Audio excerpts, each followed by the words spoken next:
Hello, and welcome to episode number 3 of the Opinionated Diva podcast. I am your girl, Tiffany, aka Opinionated Diva, and I am so happy to be here. And let's just say 3 times a charm. I don't know, but I feel like luck is in the air with this one. Let's talk about it. I have a lot to talk about this week. It's been one of complete foolery. Okay, I'm pretty sure we all can agree on that. But before we get into the segments, I want to give some birthday shout outs for the month of January. One to Lady O, the one and only Oprah Winfrey, who turned 72 years old today. Happy birthday. And a belated happy birthday to our forever First Lady, Michelle Obama, who on the 17th of January turned 62, looking fab. These are 2 women, Oprah and Michelle Obama, that I would love to be in a room with and just absorb all that they have to give. They have so much knowledge and inspiration and tools and tips and resources and advice about how to be great in this world. And I must give my honorable mention to the one and only Dolly Parton, who on the 19th of January turned 80 years old. If you know me, you know that I love Dolly Parton. I was her for Halloween. I was her on the Cowboy Carter tour. I have coasters of Dolly Parton. I would love to sit down with Dolly Parton too. I want to go to Dollywood. Let's do a Plenty of Tiff trip to Dollywood. Who's down? Let's go to Nashville. Okay, enough of that. Happy belated birthday to all of the ladies that we talked about in January that are some of my faves. Let's get into the drop, the diva drop of the week. There are quite some few drops this week, but the first one is going to be talking about commercials. The commercials have been taking over, and I will just say this. Romeo, Romeo, where art thou, Romeo? That is what Dr. Pepper said to TikToker Romeo, who made a easy, cool, breezy $2 million bag off of a 5-second, maybe 7-second jingle that she thought would be good for Dr. Pepper. Dr. Pepper, baby, it's good and nice. Do-do-do. Clearly, I don't sing it like her because her voice is the one that got her to the commercial. So Dr. Pepper actually created a commercial with her jingle. I am not mad. And I just saw that she did a Hyundai partner ad where she's talking about having a great day with Hyundai. Who knew? I love these kind of success stories where you're almost plucked out of obscurity. I think there's something to be said, one, about people who are classically trained, educated, get certificates and degrees and all of these things. And they deserve all the success. They really do. But there's something to be said about people who don't get that, whether they chose to or couldn't or whatever reason it is, whatever reason it is. And just this 1 second, your life changes. I'm not saying that money makes everything better, but it does.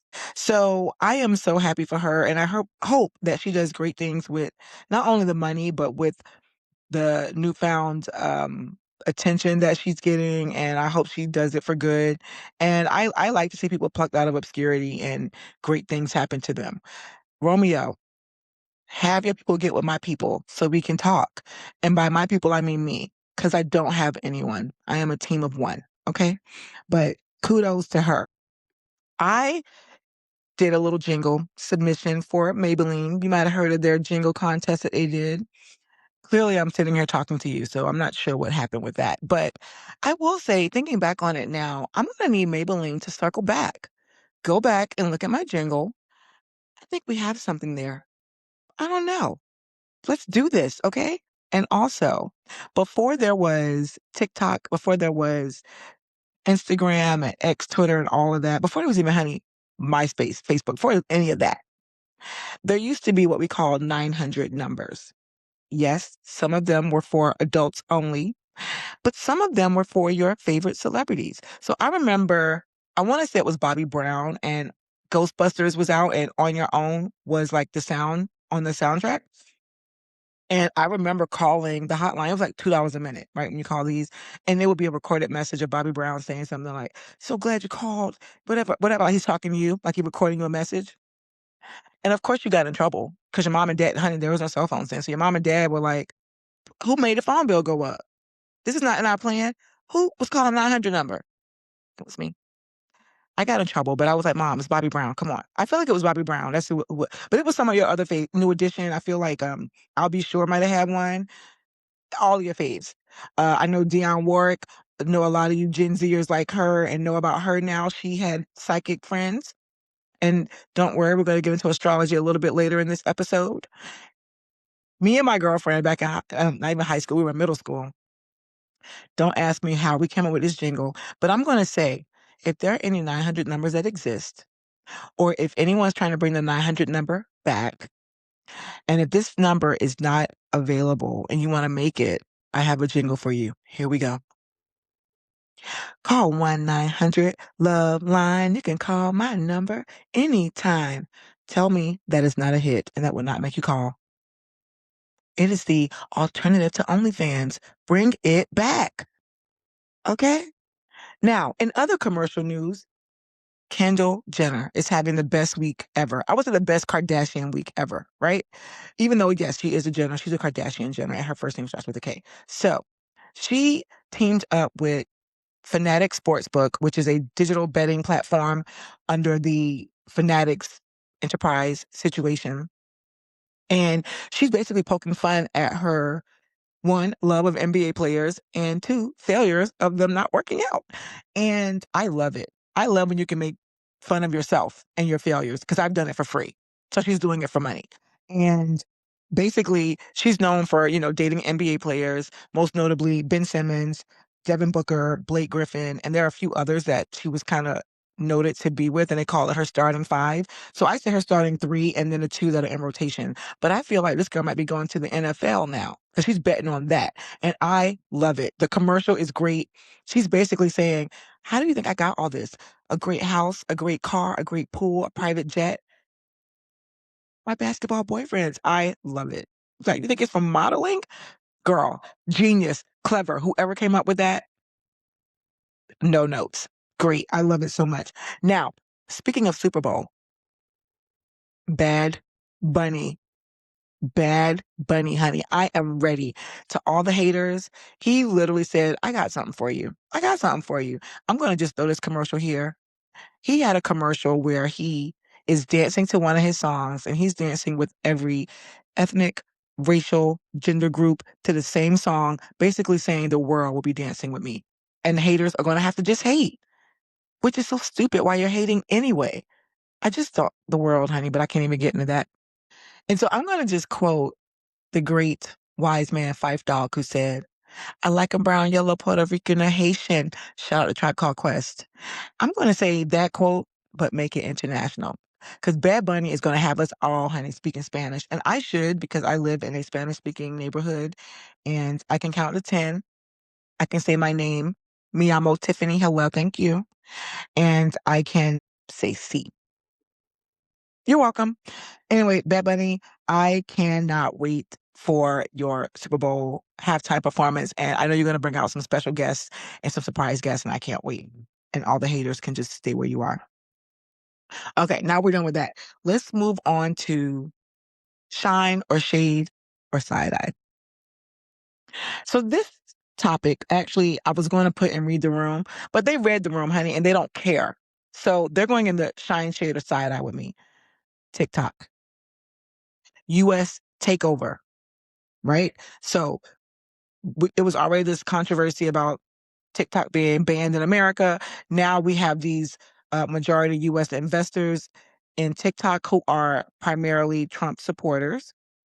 And I think it happened at the beginning of the week. Everybody and their mama started talking about how their algorithms got messed up. Their For Your page is done data. And I call it the algorithm apocalypse. Basically, TikTok said, oh, it was due to a power outage. Honey, you can do better than that. You're not even a good liar. So let's kind of break it down a little bit because I am not as familiar with TikTok, and it sucks because I literally just started posting on TikTok because I am a new digital content creator trying to break out and do my own thing. And I love Instagram, and that's where I'm getting most of my traction. But people were like, girl, you got to be on TikTok if you want, if you want whatever. And now I feel like people are like, you got to leave TikTok. It's like, I just started, but I'm okay with it because here's the thing. Let's break it down, right? So They updated their terms, and people said, oh, it started being this thing like, no, you gotta leave, don't do that. And then people were putting in the comments like, well, X and Meta does that too. Like, y'all making a big deal out of this. So I'm like, it gotta be something else there. So let me look into that. So here's the thing about Meta and X. They have what's called forced arbitration, meaning you cannot take them to court by a jury or a judge if you sue them or have a judgment or a complaint against them. But you can do arbitration, right? Which is a private third-party arbitrator where you hash out whatever and it's private and all of that. And I'm assuming, one can assume that they did that to prevent former employees, disgruntled employees from suing them. That is standard at Meta and X. That is true. But TikTok is under a national security oversight board, and they're subject to more government auditing, right? And so they just have more intrusiveness into what you're doing on the platform, right? And that's where a lot of people are taking issue with it, especially creatives, right? And so this algorithm apocalypse is because, according to TikTok, they are, quote, retraining the algorithm to run exclusively on US data to cut ties with any Chinese influence. In the words of David Ruffin on the Five Heartbeats, ain't nobody coming to see you, Otis. Nobody asked you to do that. Nobody asked you to come in and swoop in and do that, right? Some of these TikTok users, one of my friends included, who I wanted to be on the show today, have spent years curating their For You page. And you just came and literally wiped it out. And now you're creating an algorithm based on things you do not know. And so everybody was like, why am I seeing this on my For You page? It's not even related to what I like, my interest, or any of that. And that just blows. So I don't know what I'm going to do because I'm like, should I just stop putting content on there? Like, what do I do? They literally killed my vibe. You know what I mean? Like, damn. Now, people have been saying, everybody got to get off TikTok. We got to find somewhere else to go. So I'm like, where do we go? And I learned about the Spill app, Spill, like Spill the Tea app. It is an app. I think 2 former TikTok employees created it. It is endorsed and invested by some celebrities, Kerry Washington, whose birthday happens to be also in January 31st. And she is a vocal investor in them. And then Pharrell Williams is also invested in this company as well. And I posted one post. I just joined it because I'm like, you know what? Listen, I don't want to be a bandwagoner, but I want to just, what is it? Okay, so I'm gonna try to spell. So I went on there. This is what I got. This is my analogy that I got from it. I felt like I was a new kid in school and I kind of didn't know my way around. I didn't have any friends and I didn't know how to find my way. And that I was at a school that was in an area of town that had low property taxes and couldn't get a lot of the resources that we needed from our state and local government funding. And I just kind of felt lost, and not in a bad way. I mean, I need to figure it out some more, right? I need to peruse around and all that good stuff. But it was like, I just didn't know how to, and you can join groups, so it's not that. But it's like, I like a lot of different things. So I just didn't know how to find what I like, right? So like on my Instagram, do I look like I like pandas? Do I look like I go on safaris and want to look at elephants and lions in the wild?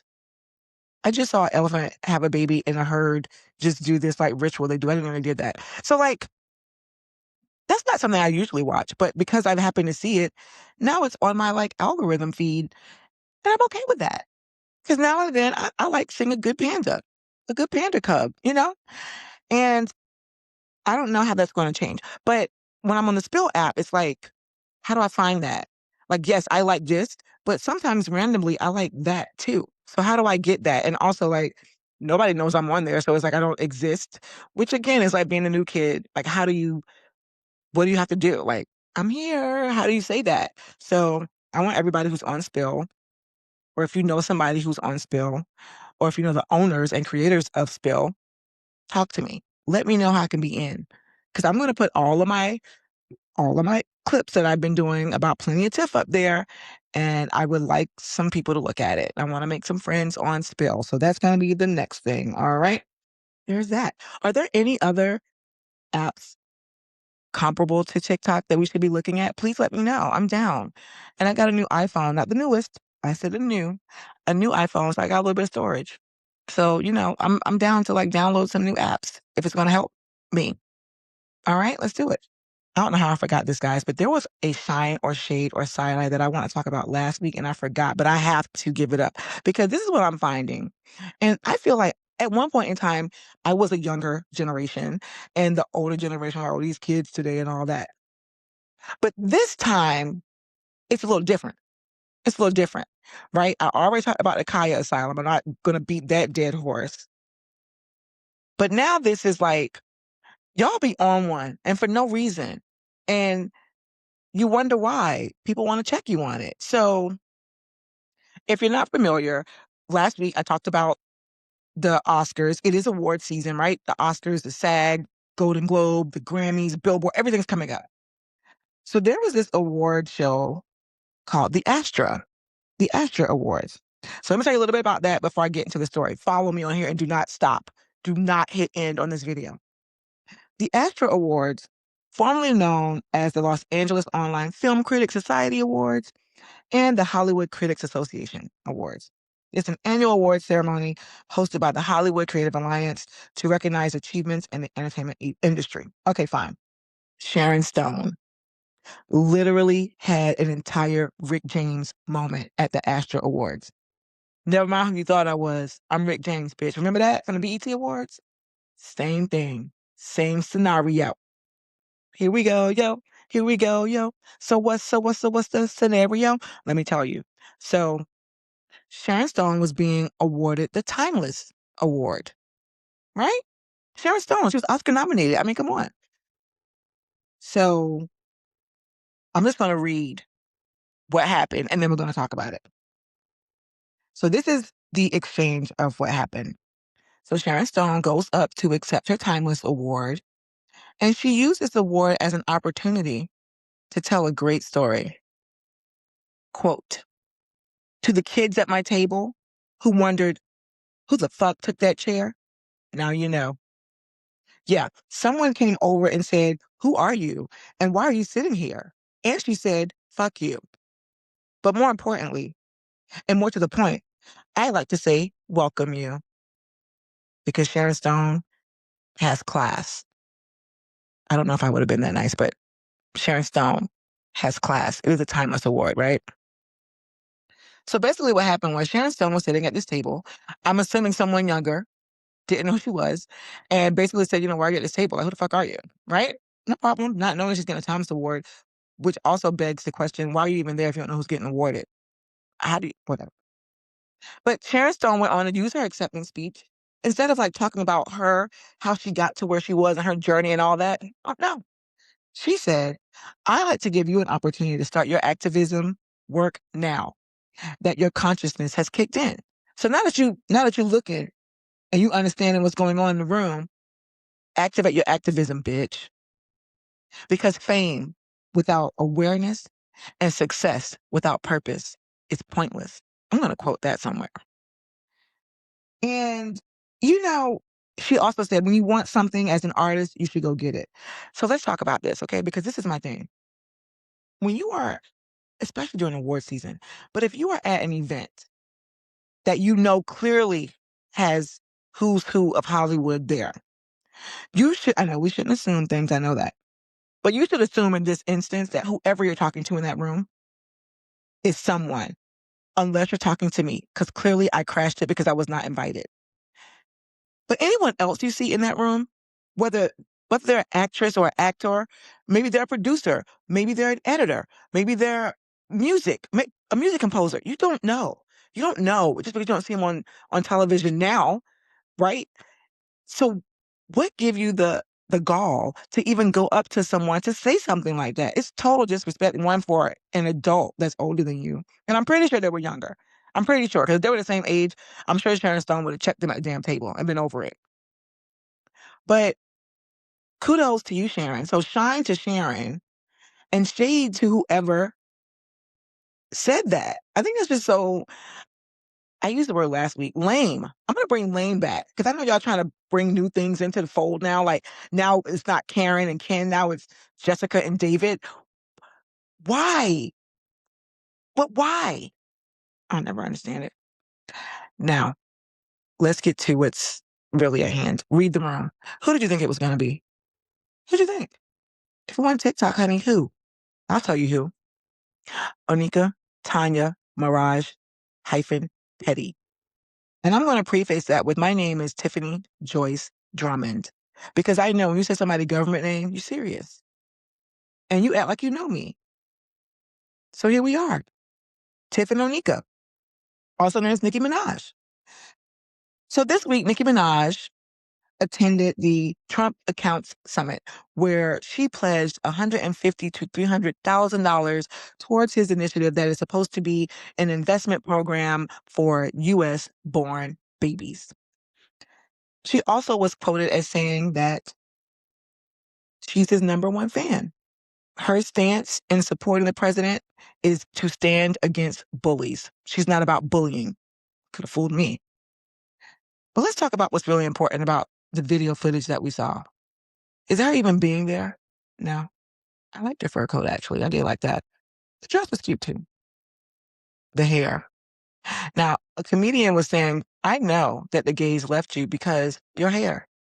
And I'm going to tend to agree that a gay man stylist would never let you come out looking like that because your lace front looked very wiggy. And you can talk about my hair. I know. Got my little fake ponytail. Listen, talk about it. It's fine. But I don't have any money like you. If you've never seen the video, I want you right now, stop what you're doing, pause, go to YouTube, look up Beat Me 911. It is by Missy Misdemeanor Elliott featuring 702. Shout out to both of them because it's one of my favorite songs of all time. And I want you to look at Missy Misdemeanor Elliott's hair ahead of her time, which means, Onika, you're behind the times. That was 1998 where the plastic look was what was in for the wig piece.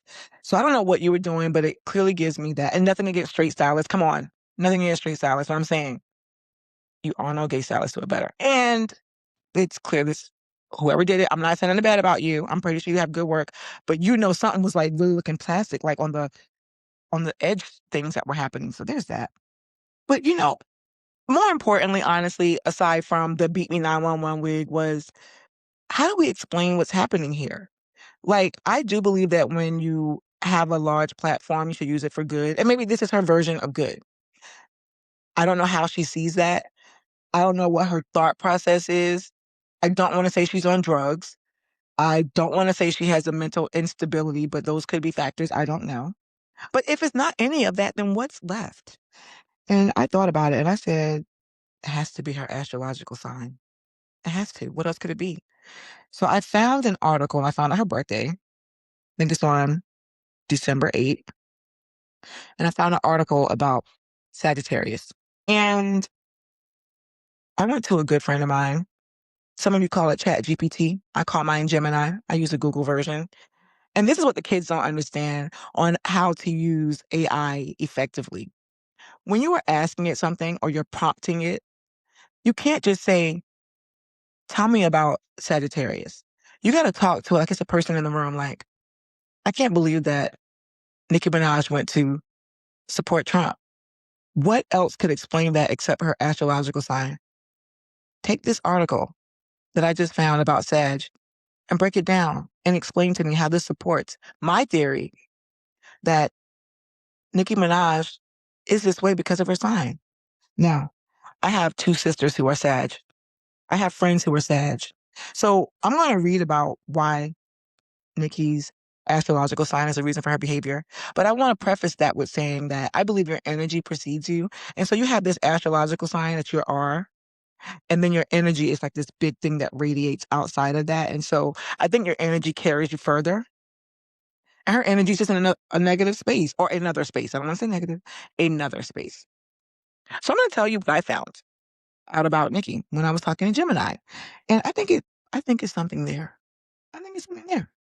So we were talking, but I don't want to read all of that. I'm like, listen, I have to do a podcast. So I need you to break this into some talking points for me. So let's get into why Nicki's behavior is the reason that she's at this Trump summit situation, saying she's his number one fan. He's the best president ever. Girl, now that right there, now I know something's off.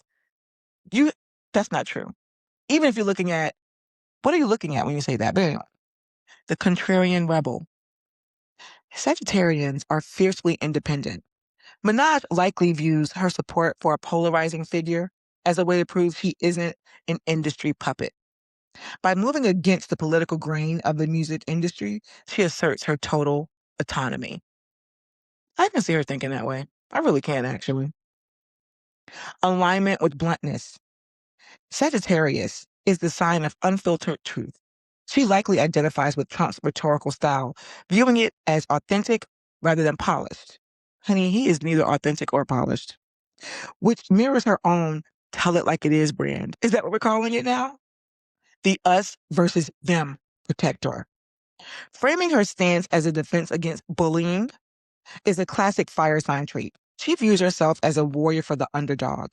In this case, the president. Is he an underdog or just a dog? Even if the rest of the world disagrees. Spite as a motivator. Sagittarians often double down when they feel pressured. When she says the backlash motivates her more, she is leaning into the spite-driven resilience common to December 8th birthdays. The more she is challenged, the more she thrives on the conflict. I can agree with that too, actually. Big picture philosophy. Ruled by Jupiter, Sagittarians focus on legacy and expansion.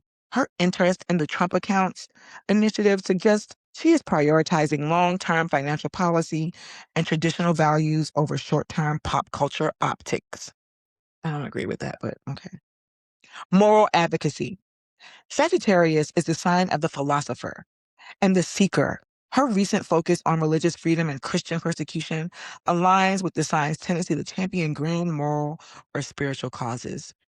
Okay, Gemini, you got a little something there. I just think that it's really unfortunate that Cardi B is going on tour and probably hadn't seen this yet. But I have been seeing the rounds where, one, nobody from Cardi B's camp jumped in that conversation. Some dude at that Trump summit was talking about Cardi B when she was at the Kamala Harris rally during election time. Y'all brought it up. Now everybody's like, where's Cardi B? I'm on that. Where is she? But she's about to go on tour, so I don't want you to have to get sidetracked, girl. But I really feel like that's a sad situation. And Barbz, don't come for me. Well, I'm too old, so I don't care. But also, this is bigger than that, right? This is bigger than that.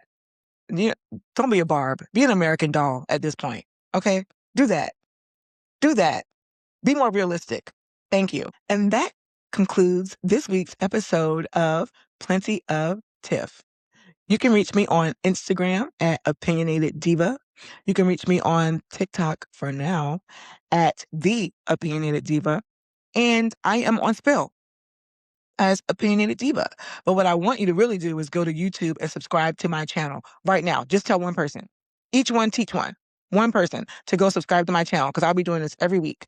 And yeah, I'm sure there'll be tomfoolery next week too. And in between that, I'm going to be sending clips, but I also keep abreast of all that's going on in the world throughout the week as well. So make sure you really go at least to my Instagram and follow me. Until next time, everyone, there's always plenty of Tiff. All right?